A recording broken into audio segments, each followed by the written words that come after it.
Buenos días, buenos días. Pueden tomar asiento, por favor. Damos gracias a Dios por su palabra, por esta mañana que estamos juntos reunidos. No sé si alguna vez se han hecho una pregunta que yo me hice muchas veces. ¿Quién marca la moda? ¿Se han hecho esa pregunta? ¿No? ¿Quién determina las tendencias del pensamiento del día de hoy? ¿A quiénes le hacemos caso las personas? O sea, ¿a quién les prestamos atención? Nos gusta lo que hacen, ¿no? Si se pone un tatuaje, me lo pongo yo. Si se pone un arete, hago algo parecido. Le imito el corte de pelo. Son personas que de una manera u otra, de una forma u otra, ejercen influencia en tu vida, en mi vida, en la sociedad. Y que de alguna u otra manera se colocan en algún punto en la sociedad que establecen hitos o canales que van a dar un nivel de influencia en tu vida, en mi vida, en la sociedad, en los que están mirando, los que están absorbiendo, consumiendo lo que ellos dicen. Bueno, esto no es nuevo, no es de ahorita. Esto iba desde la antigüedad. Yo quiero que vayamos a Mateo, capítulo 2, por favor, ahí en el Nuevo Testamento, Mateo, capítulo 2, justamente en el anuncio del nacimiento de Jesús. Yo quiero que veamos un poco en esta mañana, como lo hemos visto anoche, acerca de la vida de Herodes. Cómo de una manera a otra Herodes da un giro y afecta a su sociedad. Y también crea un nivel de influencia positiva y negativa. Y cómo termina siendo recordado el día de hoy en la historia. Pero antes de ir al texto un instante, yo les pido que me acompañen en una palabra de oración, ¿les parece? Vamos a inclinar nuestras cabezas y vamos a orar. Amado Señor, te damos muchas gracias esta mañana por este tiempo, por poder abrir tu palabra, por poder estar, Señor, con ella, por poder estar juntos con la iglesia en familia. Gracias por los que se conectan también a las redes y por los que están presentes aquí, Señor. Queremos que nos hables. Quita cualquier distracción, cualquier pensamiento ajeno de nuestra mente y ayúdanos a concentrarnos profundamente en ti. Te lo rogamos en el nombre de Jesús. Amén. Vamos a ver 4 escenas o 4 momentos en la vida de Herodes, donde en estos momentos Herodes expresa alguna realidad que están muy claras en la palabra. Vamos al capítulo 2, versículo 1 y 2. Y dice que Jesús nació en Belén de Judea en los tiempos del rey Herodes. Y en aquel tiempo unos sabios que venían del oriente llegaron a Jerusalén y preguntaron: ¿dónde está el rey de los judíos que ha nacido? Porque hemos visto su estrella en oriente y venimos a adorarle. Herodes el Grande.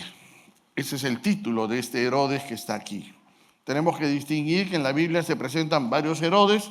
Este es el Herodes principal, Herodes el Grande, de quien vamos a hablar. Y los demás que van a aparecer en los evangelios van a ser sus hijos, Arquelao y Tetrarca, que a la muerte de él se van a dividir su territorio. Ahora bien, Herodes el Grande era un edomita, un idumeo. No era judío de nacimiento, aunque dice que su familia había adoptado el judaísmo como una práctica común. Él fue hecho rey de Palestina el año 37 antes de que nazca Jesucristo y llega a morir el año 4 después de Jesucristo. Obviamente se dan cuenta que está muy relacionado a lo que está pasando, porque acá está el nacimiento de Jesucristo y este nacimiento está más o menos datado en aproximadamente 2 años de diferencia. O sea, podría ser que Herodes muere 2 años después. Herodes se transformó en un gran gobernante de Palestina. El primer rey después de muchas generaciones que los judíos no tenían rey, porque habían estado con batallas, luchas internas entre pueblos, entre grupos internos. En ese instante, en esa situación es donde Roma los hace vasallos y los controla. Ahora, Herodes era un político muy hábil, porque con los contactos que tuvo en Roma, él consigue que lo nombren gobernador, primero de Palestina y luego rey de Judá. Un rey vasallo, por supuesto, debajo del mismo imperio romano. Ahora sí, a la muerte la presencia de Herodes nos da una señal también de la fecha del nacimiento de Jesús, porque aparece en los escritos bíblicos, estableciendo ese deseo de estar en contra de Jesús. Ahora, como Herodes no era judío de nacimiento, era un edomita, hemos dicho, era un idumeo, a pesar que practicaba el judaísmo, era rechazado y cuestionado por todas las facciones judías. Ustedes saben que los judíos estaban divididos en varias facciones. Saduceos, fariseos, estaban los escribas, estaban los esenios. Todos ellos rechazaban a Herodes como su gobernante. Y lo rechazaron desde un principio, desde que él empezó a gobernar. Entonces, en una manera astuta de manipular la imagen y la idea y manipular las voluntades del pueblo, Herodes hace algo fabuloso. El año 19 aproximadamente antes de Cristo, él coge el templo y dice, vamos a reconstruir el templo. Los judíos adoraban su templo. Ese ya no era el templo de Salomón, porque el templo de Salomón había sido destruido en la época de la cautividad y reconstruido por el sacerdote Zorobabel cuando regresaron de la cautividad. Y entonces lo que hace Herodes es dice, mira, ese templo está en ruinas, vamos a hacerlo uno nuevo. Los historiadores cuentan que fue tan astuto que convenció a los sacerdotes a participar en la construcción del templo, incluso a parar los sacrificios para poder construir y ampliar el templo. Lo hizo hermoso, bello, inmenso, grande. Quería borrar la imagen del templo de Salomón, que estaba siempre en la retina de las personas que habían visto históricamente, habían recordado lo que había pasado. Este segundo templo, el templo de Zorobabel, reconstruido por Salomón, se transforma entonces en un ícono de su construcción y consigue lo que él tanto anhelaba, la popularidad. Esa popularidad que él anhelaba, que no la tenía, por más que era rey. Y entonces la gente empieza a reconocerlo y en cierta manera a valorarlo y en cierta manera a considerarlo, porque obviamente había reconstruido el templo. Todos pensaban, Herodes está a favor del culto a Dios. Todos pensaban, Herodes adora a Dios. Herodes está a favor de Jehová. Y entonces empezaron a ceder y a cuidar.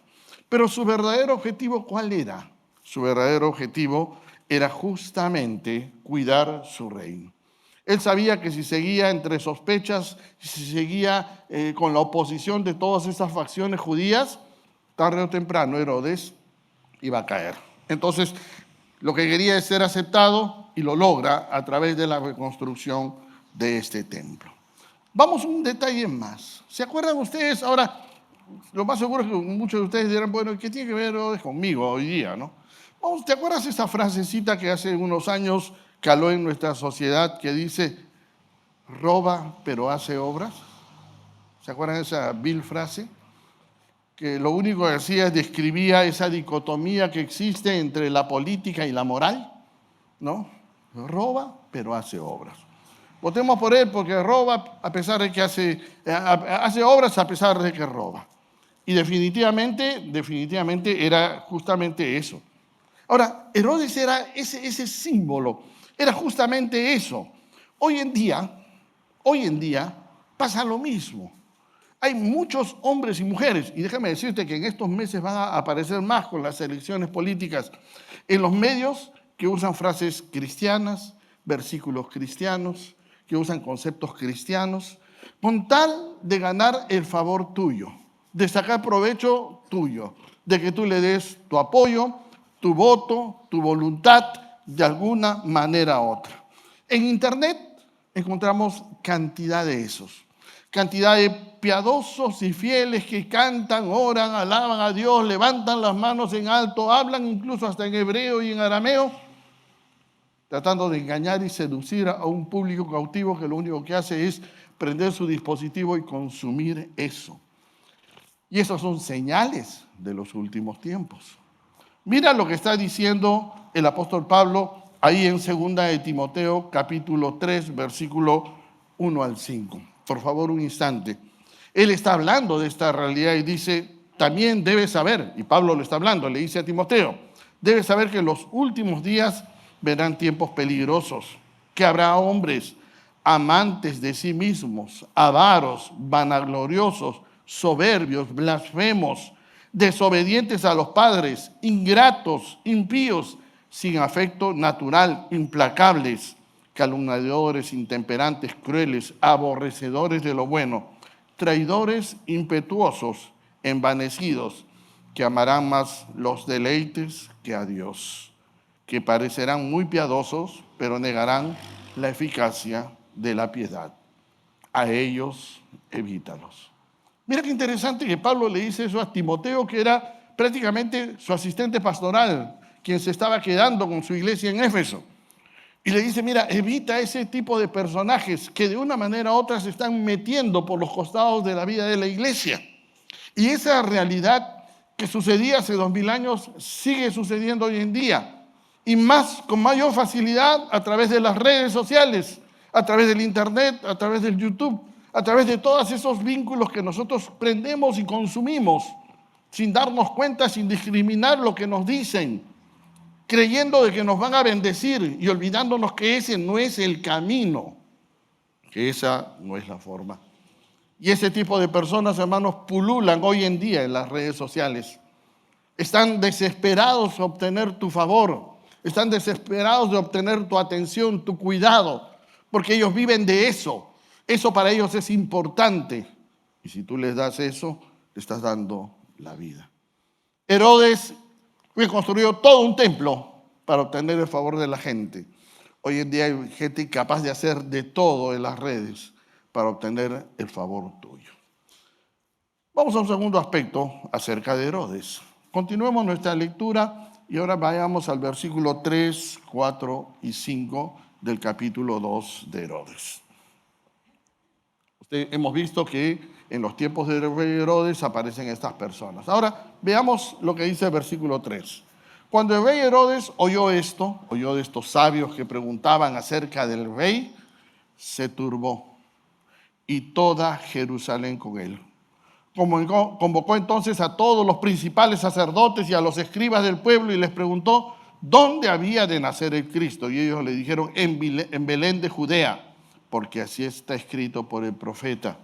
Y tú, Belén de la tierra de Judá, no eres la más pequeña de entre los príncipes de Judá, porque de ti saldrá un guía que apacentará a mi pueblo Israel.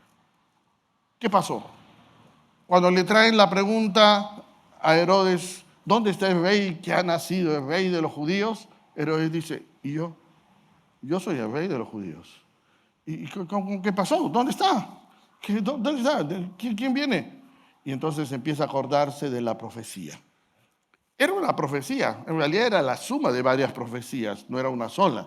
Eran varias profecías que anunciaban la venida de un Mesías, la venida del rey de los judíos.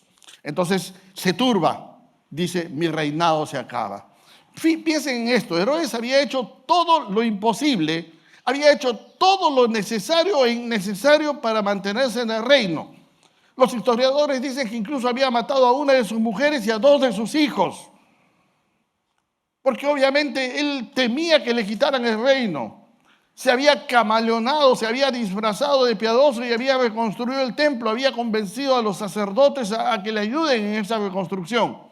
Y al final de cuentas, Herodes ahora siente que un rey ha nacido y ya le informan que está naciendo.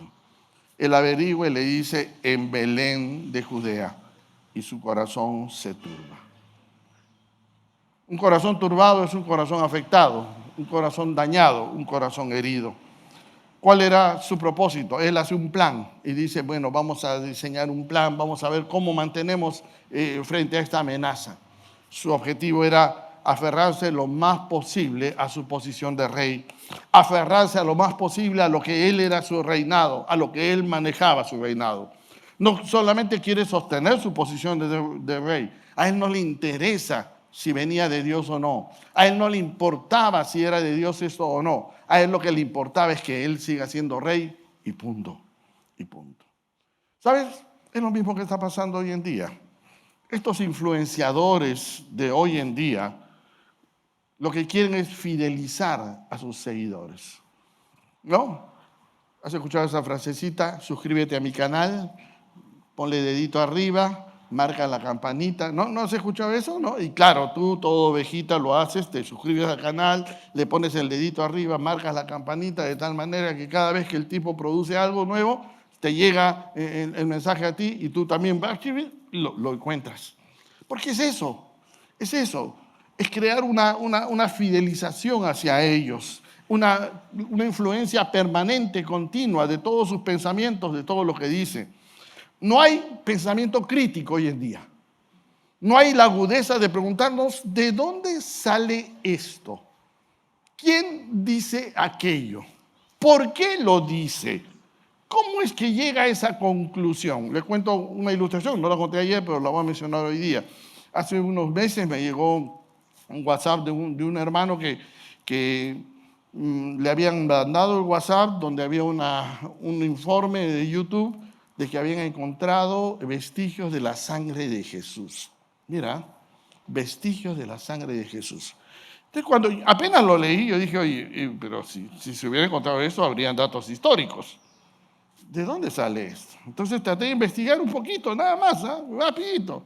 Y definitivamente no había ningún dato histórico, ninguna referencia formal, histórica, legal de eso.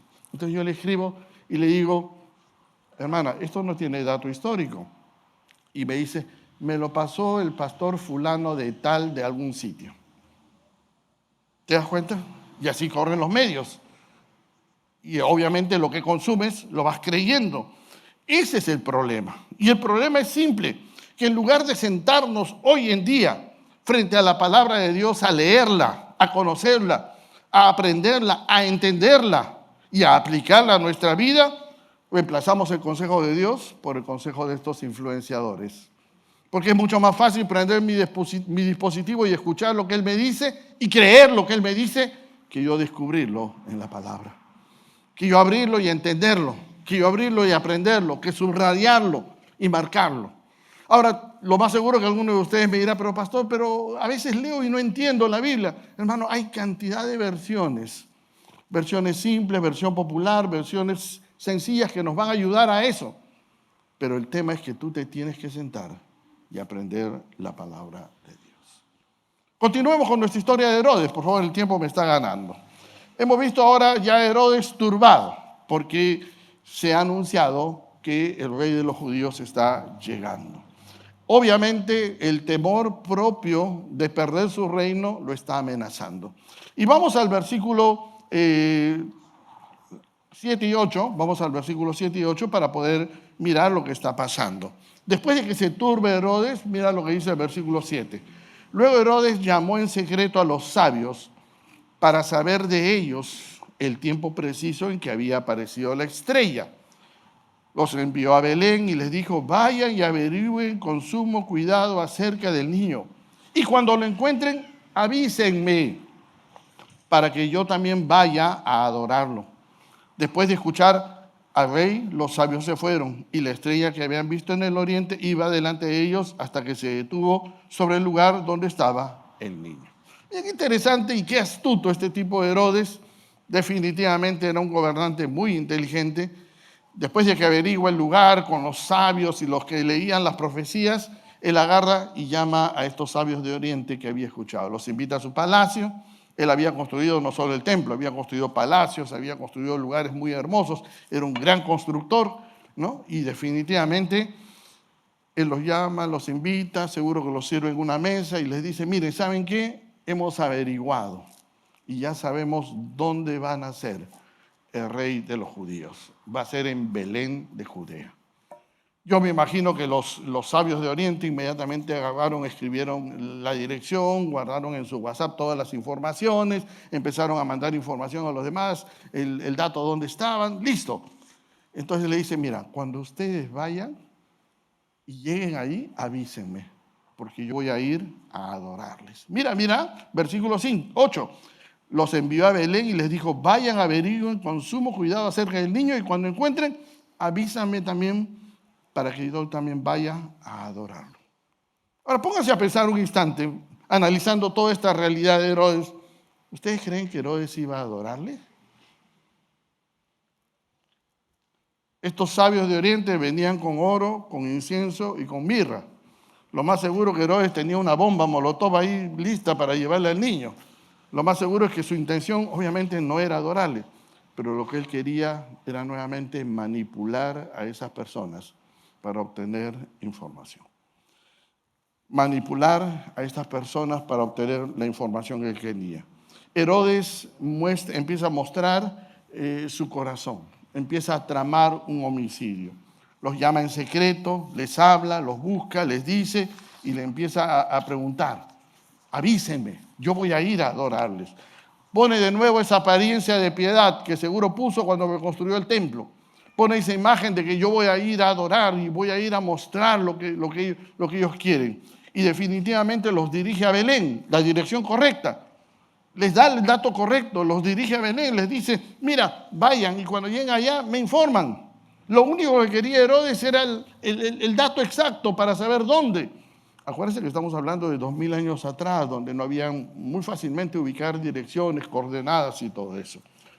Lo único que está haciendo Herodes es buscando consolidar su poder, eliminando al rey que estaban haciendo al bebé.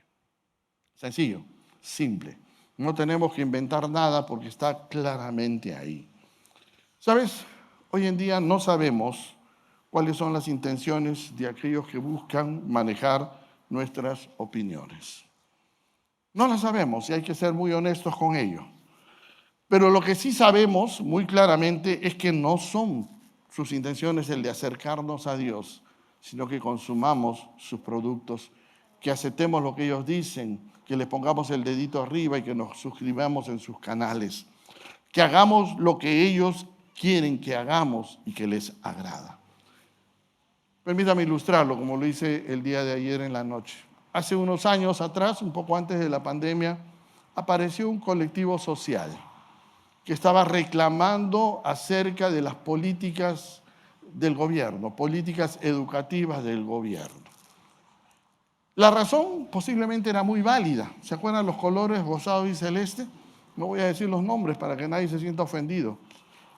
Tal vez la razón era válida, es cierto. Nadie debe dirigir cómo tú enseñas a tus hijos o cómo gobiernas tu hogar. Solamente Dios te debe dirigir. El Estado ni los particulares tienen que imponerte sus ideas. Tú tienes que escoger qué quieres enseñarle a tus hijos y de qué manera y en qué momento. Pero este colectivo social y político empezó a insistir y a presionar porque quería que las iglesias evangélicas, nuestras iglesias, se involucren en una batalla política y social. ¿Sabes? Ese no es el camino. Jesús nunca dijo, anda a la calle, a huelga, marcha con un cartel y reclama tus derechos, que sí los tenemos dentro del ámbito social. El reino de Dios se presenta a través del testimonio de obediencia a Cristo. Pero lo único que quería ese colectivo es construir todo un partido político e involucrar a las iglesias evangélicas en un movimiento político para confrontar al gobierno. Y en cierta manera lo logró. Gracias a Dios hoy día esto se ha acabado. Definitivamente la amenaza sí existe. Definitivamente la realidad de que nos quieran manipular desde un lado o desde el otro existe. Y lo mismo pasa en el otro lado del pensamiento. La marginación, la discriminación existe. Y nosotros como creyentes no podemos ignorar esa realidad. Pero debemos estar en contra de la marginación del hombre, de la mujer, del homosexual, del pobre, del rico, de cualquiera. Porque el reino de los cielos es para todos. Y tenemos que aprender a entenderlo. Que la iglesia está encima de las batallas políticas y que no debe involucrarse en eso, donde cada vez más nos quieren poner involucrar. En nombre de la tolerancia hoy en día nos presionan. Tienes que ser tolerante y tenemos que hacer lo que no nos agrada, lo que no estamos seguros que debemos hacer y que tenemos convicción, porque nos presionan para manipularnos. Herodes hizo eso con estos sabios, los mandó y les dijo, mira, vayan, cuando lleguen ahí me informan, porque yo voy a llevar mi ofrendita, yo también quiero adorar. Los quería engañar. Vamos con el cuarto y último escenario donde aparece Herodes en este pasaje. Capítulo 2, versículo 16 en adelante. Sucede lo que ya conocemos en la historia de los magos de Oriente.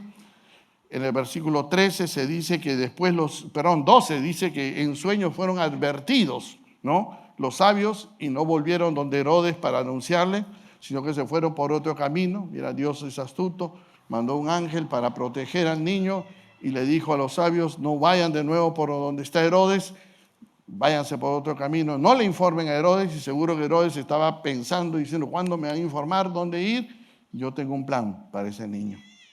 Mira el versículo 16. Cuando Herodes vio que los sabios lo habían engañado, se enojó mucho. Y calculando el tiempo indicado por los sabios, mandó matar a todos los niños menores de 2 años que vivían en Belén y en sus alrededores. Ahora sí, encontramos a Herodes abiertamente en contra de la voluntad de Dios. A Herodes abiertamente batallando contra el pensamiento de Dios. Ahora sí, Herodes es el antagonista de Dios. Se quitó la careta, se quitó todo tipo de prejuicio y ahora sí, molesto, frustrado porque no me han dado el dato, no me han dado la información, que los maten a todos. Y se corona como el gobernante más cruel de ese tiempo, el gobernante más cruel de ese momento. Su engaño había sido descubierto. Los sabios de Oriente no regresaron a palacio. Dios los había cuidado y les había advertido. Su reacción era ira y frustración. Como todo gobernante poderoso, había aprendido a manipular a la gente e imponer su voluntad de una manera u otra, y quería entonces definitivamente controlar a todos. Él, como lo habíamos mencionado hace un rato, había defendido su reino incluso a costa de su primera esposa y sus 2 hijos, que los había mandado a matar. Y estaba dispuesto a mandar a matar a cualquiera que se oponga a él. Él estaba dispuesto a hacer lo que sea con tal de seguir siendo rey. Abiertamente entonces se opone a Dios y ahora Herodes se descubre. Mira ese versículo 16 tan claro. Se enojó mucho y, calculando el tiempo indicado por los sabios, mandó matar a todos los niños menores de 2 años que vivían en Belén. Mira qué drama, qué terrible destrucción. Mira qué gobernante tan cruel, tan despiadado, que en un principio parecía que adoraba a Dios y que quería adorar a Dios, que había reconstruido el templo, que hablaba de Dios y que quería el culto a Dios. Ahora está queriendo matar no solo a un niño, sino a todos los que posiblemente atentaban contra su reino. Los historiadores nos hablan de que en realidad la matanza no fue tan grande. Belén era un pueblo pequeño, distante geográficamente de Jerusalén, en realidad cercano para nuestro tiempo, pero para esa época distante, porque las distancias eran muy grandes. En esa época no había movilidad grande como nosotros. Lo cierto es que pudo haber matado quizás a 20 niños o haber mandado matar a 20 niños que habían nacido en ese lapso de 2 años. Acuérdate, 2 años dice el texto.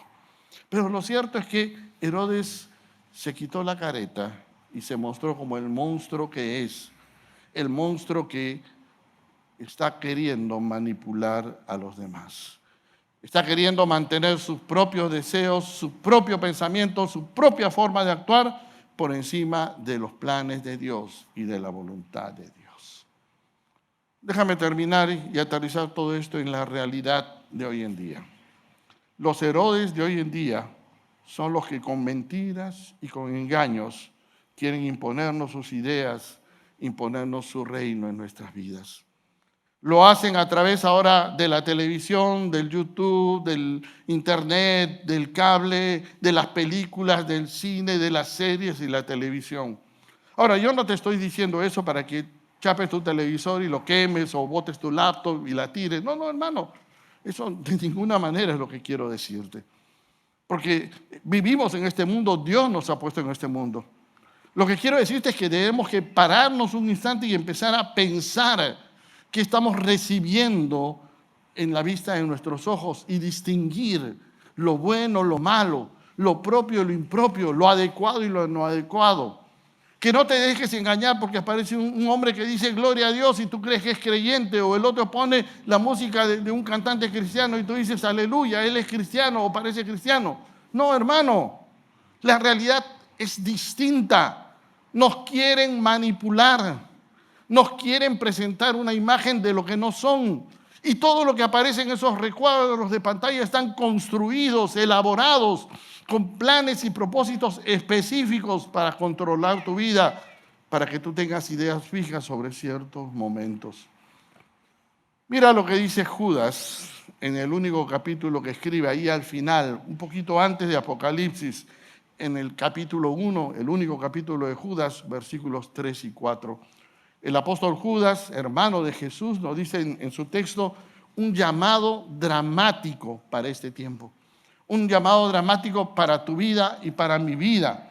Dice, amados hermanos, estoy leyendo el versículo 3 de Judas. Yo he tenido un gran deseo de escribirles acerca de la salvación que tenemos en común.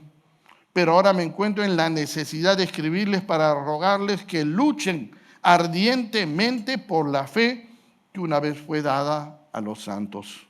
Pues por medio de engaños se han infiltrado entre ustedes algunos malvados, estos que desde antes habían sido destinados a la condenación.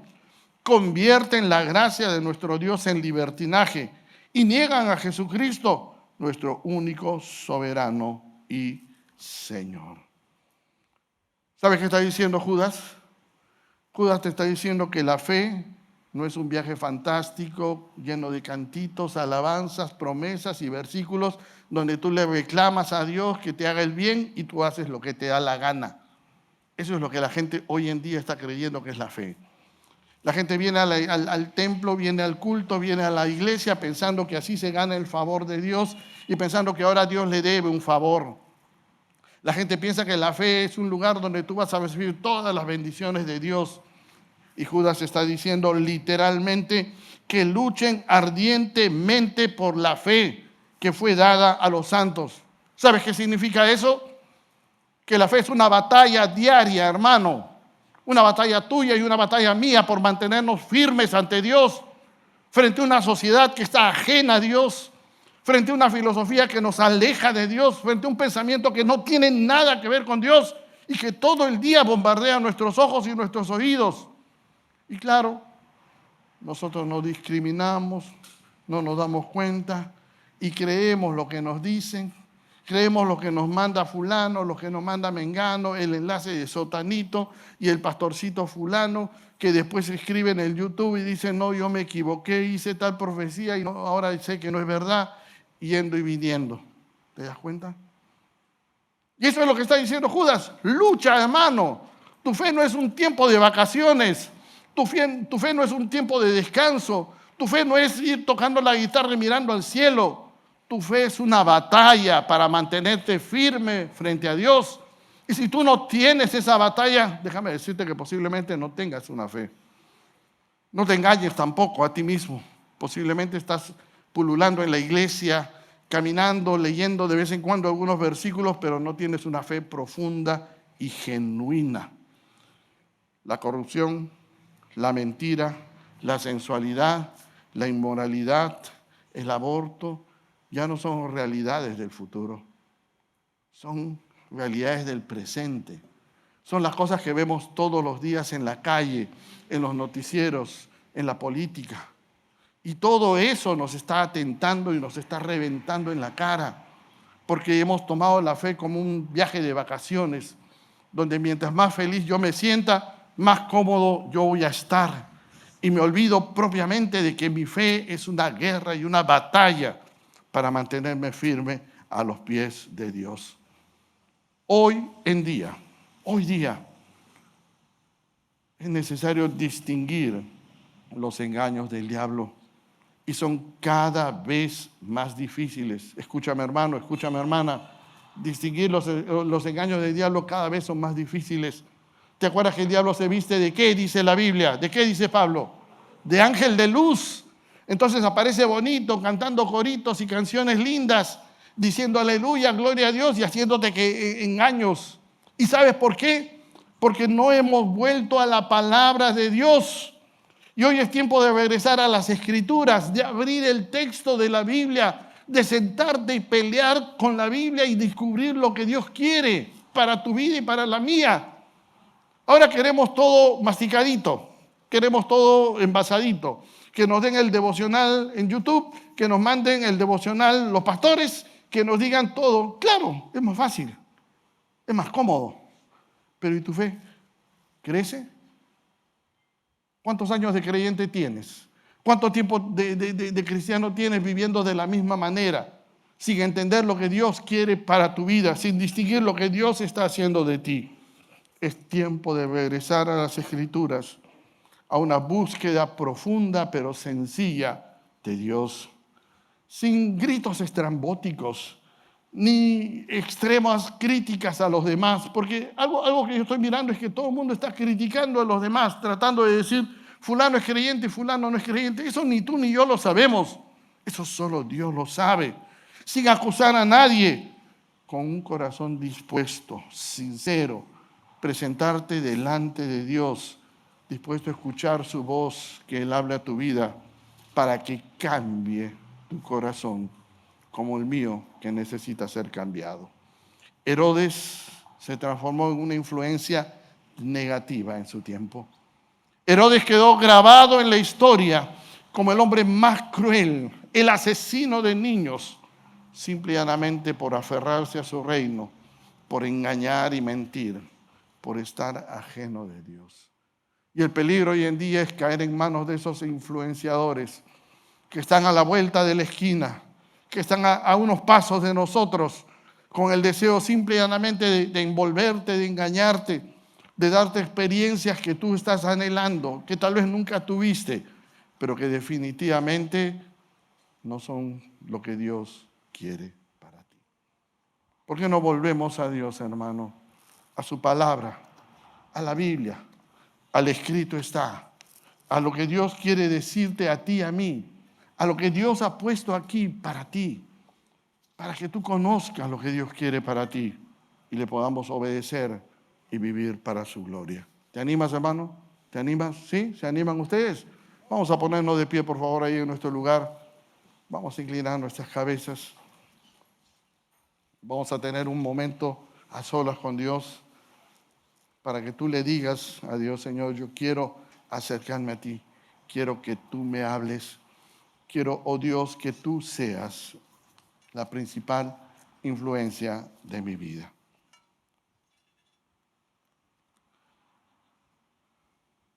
Padre Santo, Señor, estamos aquí en esta mañana agradecidos por tu palabra, agradecidos por tu amor, agradecidos por tu misericordia, porque cuando nos hablas, Señor, es tu misericordia y tu amor hacia nuestras vidas. Te rogamos, Dios, que nos permitas enfocarnos en ti, que seas tú la primera, principal influencia de nuestras vidas. Que tu palabra cale en lo profundo de mi corazón. Que nos ayudes, Dios, a obedecerte, a hacer lo que a ti te agrada. Perdónanos, Dios, si nos hemos estado dejando llevar por distintas corrientes de influencia. Y ayúdanos a centrarnos y concentrarnos plenamente en ti. Te lo rogamos, Dios de corazón, en el nombre de Jesús. Amén.